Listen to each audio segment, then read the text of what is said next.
Sciatica is a problem with the sciatic nerve. The sciatic nerve is the longest and largest nerve in the body. If you look at the width of your thumb, okay, that's usually the width of that nerve where it comes out. And it comes out of the lower back and the sacrum, okay? And there's five nerves that form this one sciatic nerve. And when we have a problem with that nerve, that's called sciatica. Now, there are some great, wonderful stretches that you can find on the internet.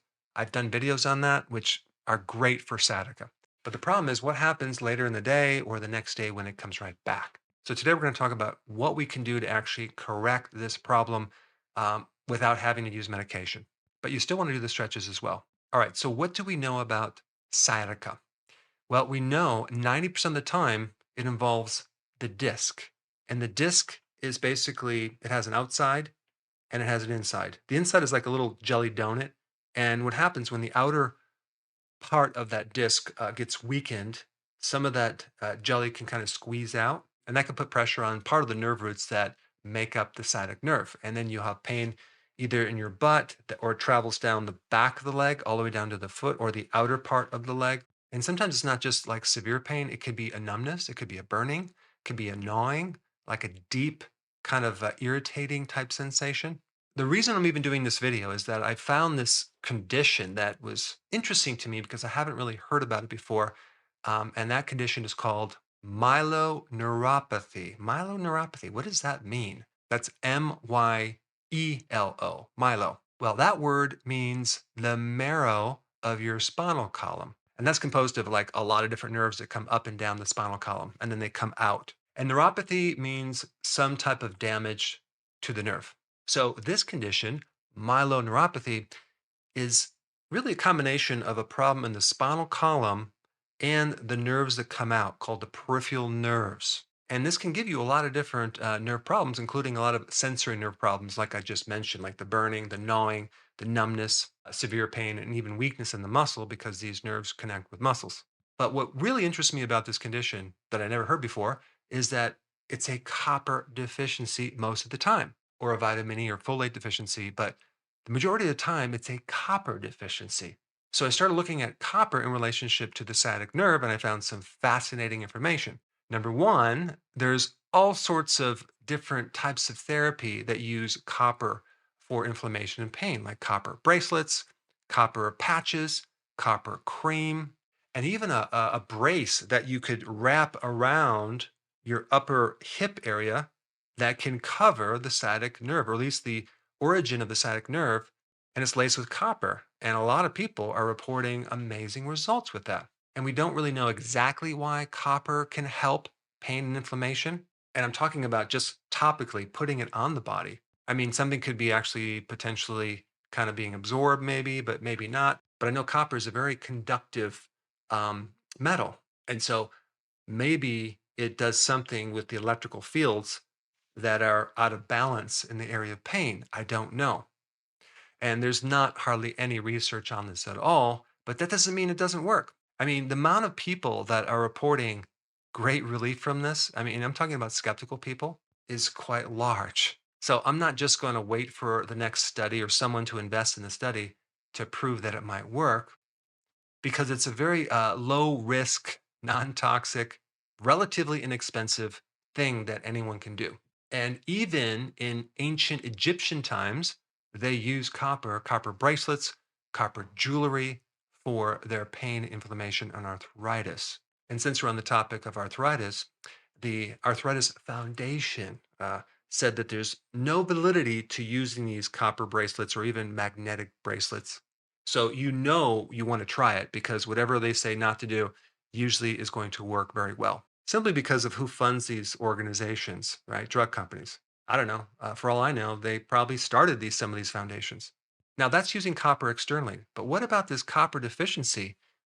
What does that have to do with anything? Well, it has to do with a lot because it's involved with quite a few different enzymes. And one of the enzymes that create a big impact on sciatica is the enzyme that uses copper as an essential cofactor for building collagen and connective tissue. And guess what?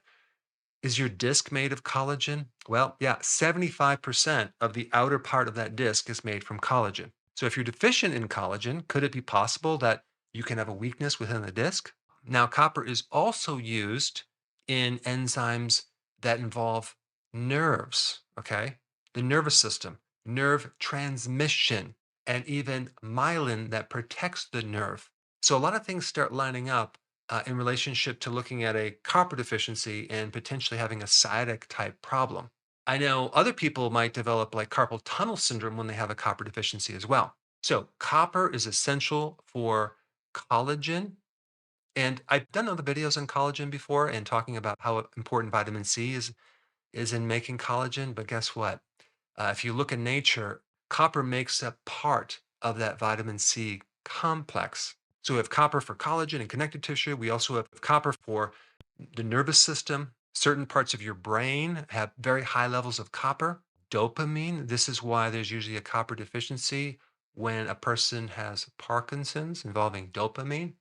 And we know dopamine involves the nerve muscle connection and issues with that. Copper is also involved in making energy, helping you sleep, also in making melanin, which helps prevent graying of the hair. It's also involved with red blood cells, and we're going to come back to that in a second. It's involved in the formation of bone and is an antioxidant. So, how would someone become deficient in copper? Well, a lot of people are deficient in copper from various reasons. One is they don't have enough copper in the diet, which I will get into, like what foods are high in that. But it's really high in the shellfish and organ meats, which two things that people don't consume a lot of. Also, athletes are usually low in copper because they're doing a lot of physical exercise that use up a lot of energy that require an increased demand of copper, and especially if they're doing exercise at higher altitudes, because that involves strain on the red blood cell. But the more exercise you do, the more copper you're going to need. And you can imagine if an athlete is really working out and they're not eating right, they can end up with a copper deficiency and then have a weakness within the connective tissue or collagen and create a problem with the tendons, ligaments, muscles, and discs. Now, also, if you take a lot of zinc, okay, without the opposing mineral copper, you can create a copper deficiency as well. Also, if you take a lot of iron, you can deplete your copper.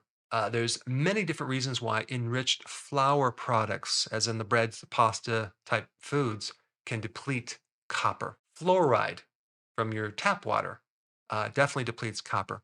Too much vitamin C, but mainly in the form of ascorbic acid. Sometimes people do certain remedies where they're taking like certain, like maybe 2 or 3 or 4 grams of ascorbic acid. That's going to deplete your copper as well.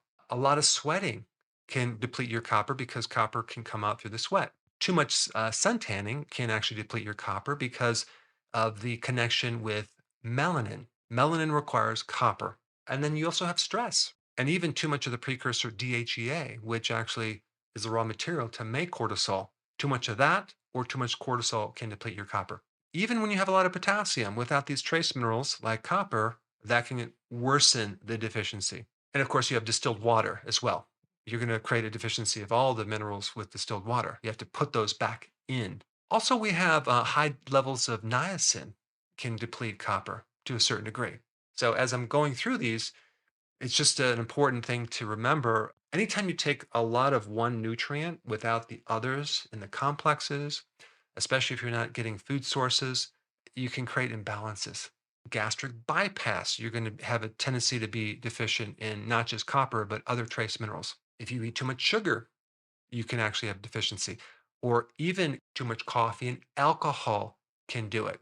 And even aspartame as an artificial sweetener can deplete your copper.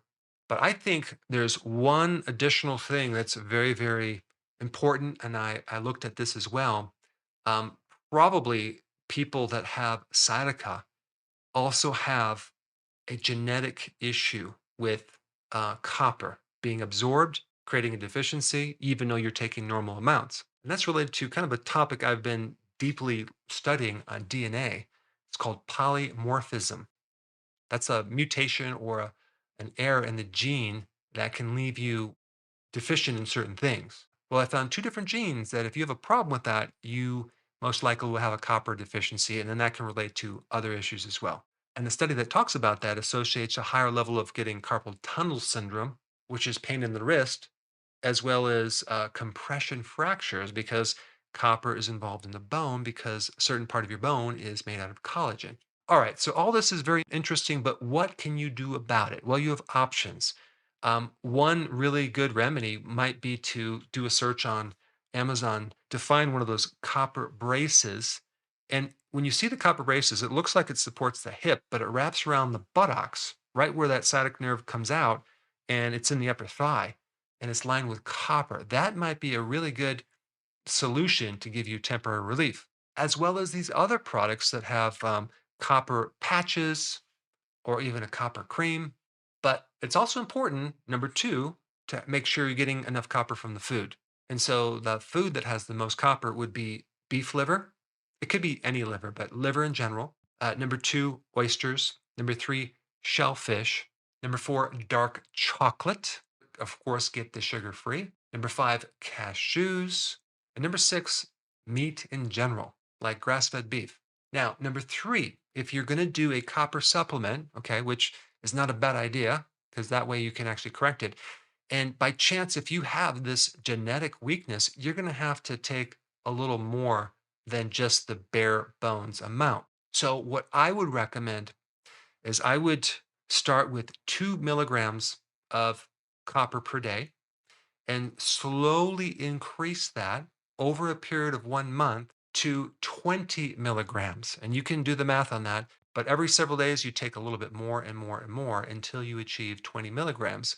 So you might need these higher amounts to make the change necessary for your disc to start healing up and your nervous system to start healing up. And then after a month, you can play around with it, reduce the dosage, see how you feel. If you do good, then stay at a lower amount. If it gets worse, take a little bit more.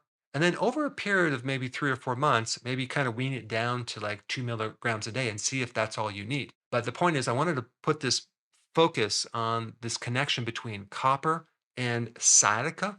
It's very interesting, but it doesn't invalidate the necessity to do these stretches. Now, because of the censoring and the suppressing of the algorithms on YouTube, it's becoming more difficult to find my content.